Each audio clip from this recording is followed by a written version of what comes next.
Congress senior నేత మాజీ మంత్రి డి శ్రీనివాస్ కన్నుమూశారు. కొంతకాలంగా అనారోగ్యంతో బాధపడుతున్న ఆయన తెల్లవారుజామున 3 గంటలకు హైదరాబాద్లో మృతి చెందారు. డిఎస్ గుండెపోటుతో మరణించినట్లు కుటుంబ సభ్యులు తెలిపారు.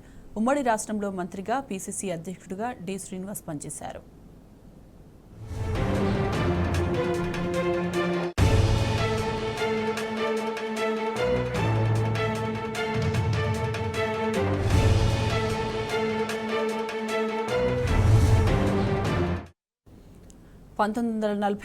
సెప్టెంబర్ 27న నిజామాబాద్లో జన్మించిన డి శ్రీనివాస్ మొదట యువజన కాంగ్రెస్లో పనిచేశారు.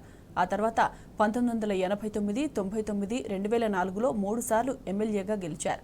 ఉమ్మడి రాష్ట్రంలో మంత్రిగా, పీసీసీ అధ్యక్షుడిగా పనిచేశారు. 2004లో కాంగ్రెస్ అధికారంలోకి రావడంలో కీలక పాత్ర పోషించారు. టీఆర్ఎస్, కాంగ్రెస్ పొత్తు కుదర్చడంలో ముఖ్య భూమిక ఆయనదే. సోనియా గాంధీ వీర విధేయుడుగా ఆయన గుర్తింపు పొందారు. బలమైన తెలంగాణవాదిగా ముద్రపడ్డ డిఎస్ తెలంగాణ రాష్ట్రం కోసం హైకమాండ్ ముందు బలమైన వాదనలు వినిపించారు. ఇక ఇదే అంశానికి సంబంధించి పూర్తి డీటెయిల్స్ మా ప్రతినిధి భాస్కర్ అందిస్తారు. భాస్కర్,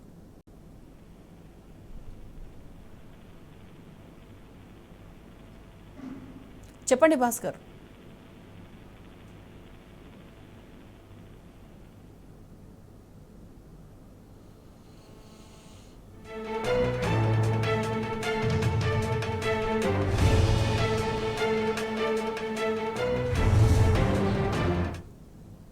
ఇక డిఎస్ మృతికి సంబంధించిన పూర్తి డీటెయిల్స్ మా ప్రతినిధి భాస్కర్ అందిస్తారు. భాస్కర్, మాజీ మంత్రి ధర్మపురి శ్రీనివాస్ కన్నుమూశారు. గత కొంతకాలంగా అనారోగ్యంతో బాధపడుతున్న ఆయన తెల్లవారుజామున 3 గంటలకు గుండెపోటుతో తుదిశ్వాస విడిచినట్లుగా కుటుంబ సభ్యులు తెలిపారు. డి శ్రీనివాస్ ఉమ్మడి ఏపీలో మంత్రిగా, ఎంపీగా, పీసీసీ అధ్యక్షుడిగా పనిచేశారు. ప్రస్తుతం ఆయన రెండో కుమారుడు ధర్మపురి అరవింద్ నిజామాబాద్ ఎంపీగా ఉన్నారు. పెద్ద కుమారుడు సంజయ్ గతంలో నిజామాబాద్ మేయర్గా కూడా పనిచేశారు. 1989, 99, 2004లో 3 సార్లు నిజామాబాద్ నుంచి ఎమ్మెల్యేగా ఎన్నికైన ఆయన కాంగ్రెస్ అధిష్టానంతో మంచి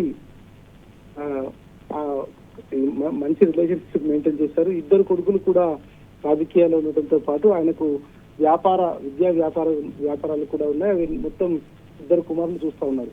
గతంలో టీఆర్ఎస్ గా ఉన్నటువంటి సందర్భంలో అప్పుడు టీఆర్ఎస్ హయాంలో కాంగ్రెస్ నుంచి తెలంగాణ సాధించడంలో ఆయన కేసీఆర్ గారు చేసినటువంటి పనిని చూసి ఆయన బీఆర్ఎస్ లోకి రావడం జరిగింది. ఆ తర్వాత ఆయనకు ఉన్నటువంటి రాజకీయ అనుభవాన్ని దృష్టిలో పెట్టుకుని బీఆర్ఎస్ అధినేత కేసీఆర్ కూడా ఆయనకు రాజ్యసభ సభ్యుడిగా ఎన్నిక చేయడం జరిగింది.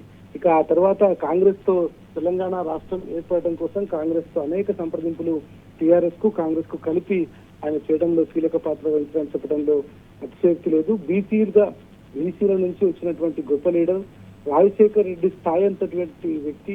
ఇప్పటికప్పుడు రాష్ట్రంలో ఇద్దరు, అటు ఆంధ్ర రాయలసీమ నుంచి రాజశేఖర్ రెడ్డి ముఖ్యమంత్రి అయినప్పటికీ షాడో ముఖ్యమంత్రిగా కూడా ఆయన పనిచేశారు. రాజశేఖర్ రెడ్డి హయాంలో పంచాయతీరాజ్, గ్రామీణాభివృద్ధి శాఖ మంత్రిగా కూడా పనిచేశారు.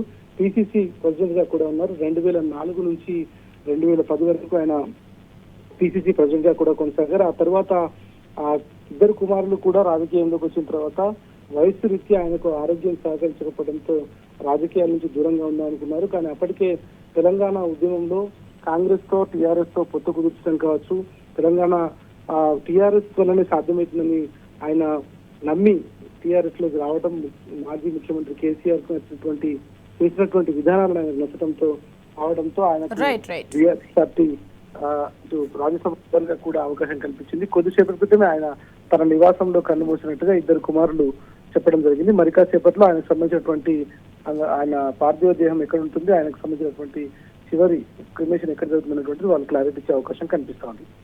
Right Bhaskar, thank you.